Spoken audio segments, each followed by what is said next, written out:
అధ్యాయము నిన్నటి ధ్యానం చేసుకున్నాం అండి. అలాగే పస్కా పండుగ విషయంలో మనకి గుర్తు అనుగ్రహించినట్లుగా చూస్తూ ఉన్నాము. ఈ రోజున 13వ అధ్యాయమున మనము ధ్యానం చేసుకుందామండి. 13వ అధ్యాయము 2వ వచనము నేను చదువుతూ ఉన్నాను. ఇశ్రాయేలీయులలో మనుషుల యొక్కయో పశువుల యొక్కయో ప్రథమ సంతతి అనగా ప్రతి తొలిచూలు పిల్లను నాకు ప్రతిష్ఠించుము, అది నాదని చెప్పెను. ఆమేన్.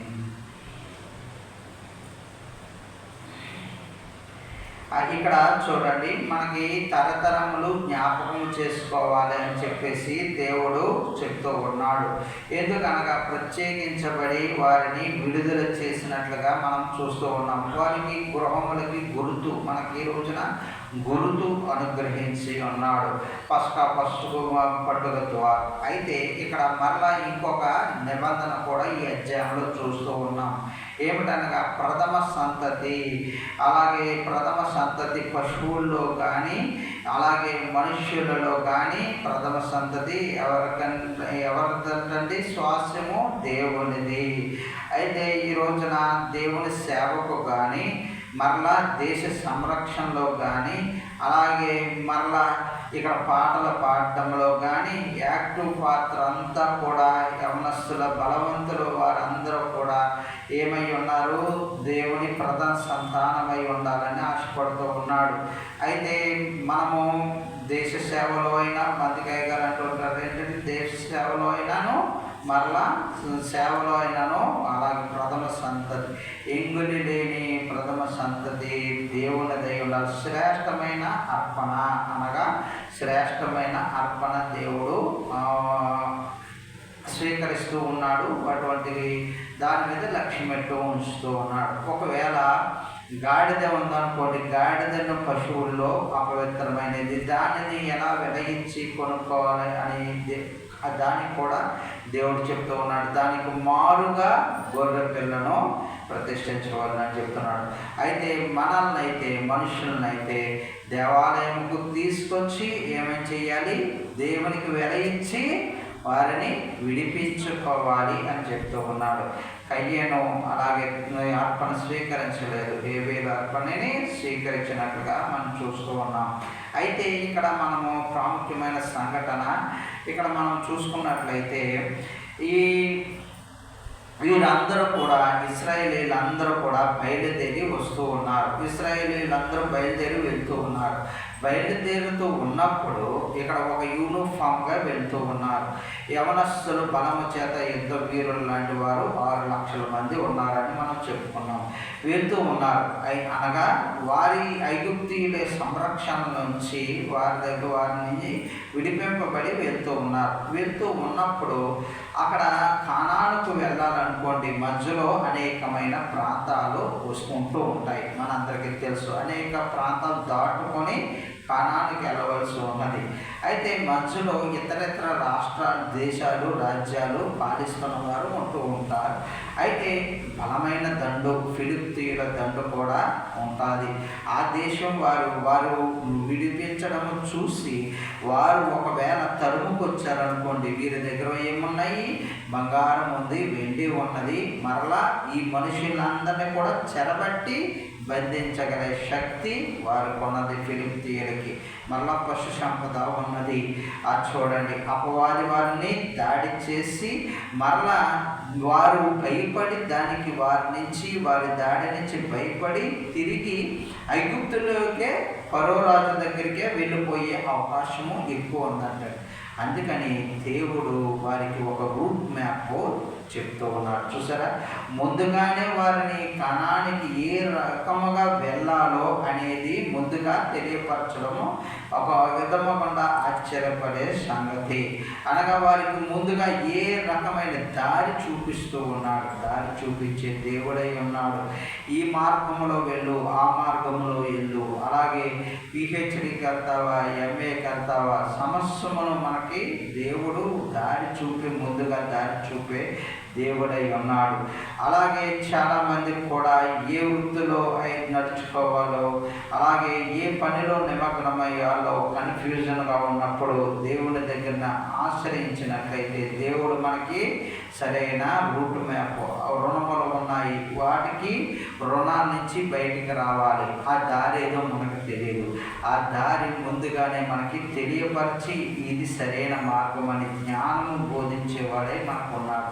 అపవాది నుంచి బంధింపబడకుండా వారిని ఏం చేస్తున్నాడంటే చూడండి, మోషే గారికి చెప్తూ ఉన్నారు, అరణ్యము నుంచి ప్రయాణము చేయండి అని చెప్తూ ఉన్నాడు అన్నమాట.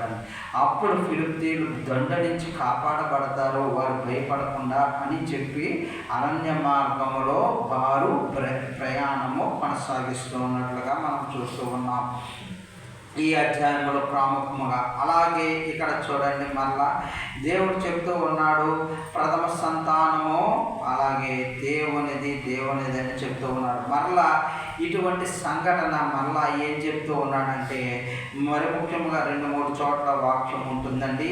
చేతి మీద రాసుకో, మరలా నుదుటి మీద కూడా ప్రచురము రాసుకో అని చెప్తూ ఉన్నాడు. ఏమిని చేసిన కార్యముని ఈ విధముగా విడిపించాను, చేసిన కార్యమును సూచనగా చేతి మీద రాసుకో. చేతి మీద ఎందుకు రాసుకోమంటూ ఉన్నాడంటే మనం మర్చిపోతామేమో అని చెప్పి.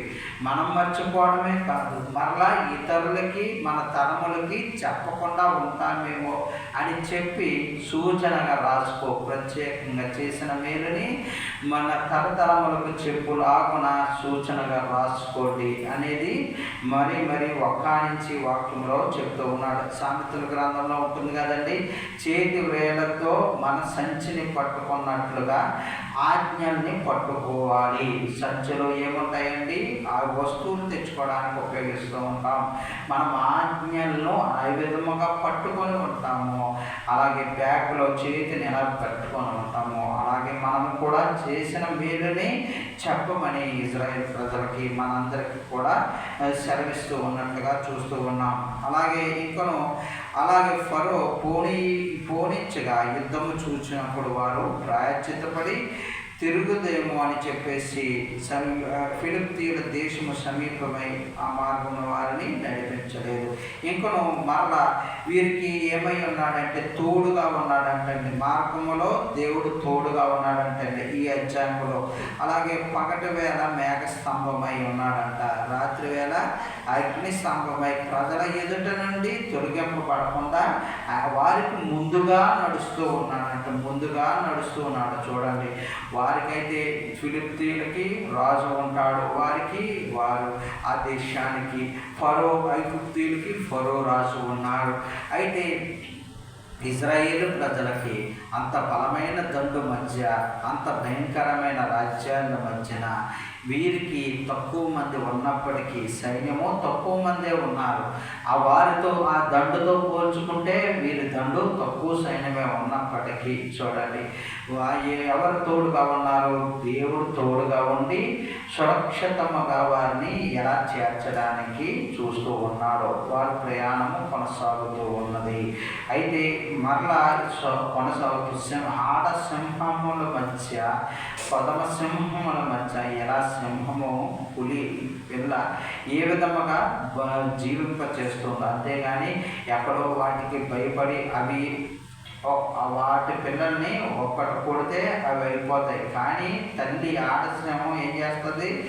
కొత్త సింహముల మంచి పెంచుతుందే కానీ వాటికి భయపడిపోయి దూరముగా పెంచదు. వాటిని ఏ విధముగా అలాగే మనము కూడా అలాగే చుట్టూ ఎంతమంది ఉన్నా, ఎన్ని ఆపదలు ఉన్నా సురక్షితముగా ఉంచడానికి దేవుడు ప్రణాళిక ఎంతో అవసరమై ఉన్నది.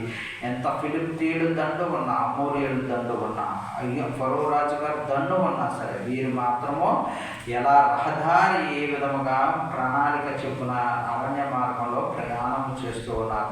అయితే మరలా రేపు దినాన 14వ దినమున వారు ప్రయాణం చేస్తూ ఉండగా వెనక నుంచి వారు వస్తారు, ఫరో సైన్యం వస్తుంది. ఎందుకంటే వీరందరూ చిక్కుపడిపోయారని సమాచారం ఆయనకి తెలిసి మరలా వీరిని బంధించాలని మరలా ఆయన హృదయం కఠినం చేసుకొని ఎదురుగుండా సముద్రము, వారు తప్పించుకోలేని స్థితిలో వారు ఏ విధముగా విలవిలలాడిపోయారు, ఏ విధంగా దేవుడు క్రియ చేస్తూ ఉన్నారు తదితర అంశములు రేపటి దినాన మనం ధ్యానం చేసుకుందామండి. ఈ రోజున మనకి వాక్యం ఇచ్చిన దేవుడు అలాగే జ్ఞాపకము చేసుకోవాలి. చేసిన మేలుని మనం ఇతరులకి చెప్పాలని, అలాగే శ్రేష్టమైనవి అర్పించాలని, అలాగే మనకి తోడుగా ఉండి ముందుగా రహదారిని ఏర్పాటు చేసే దేవుడు మనందరికి తోడై ఉండును గాక. ఆమేన్.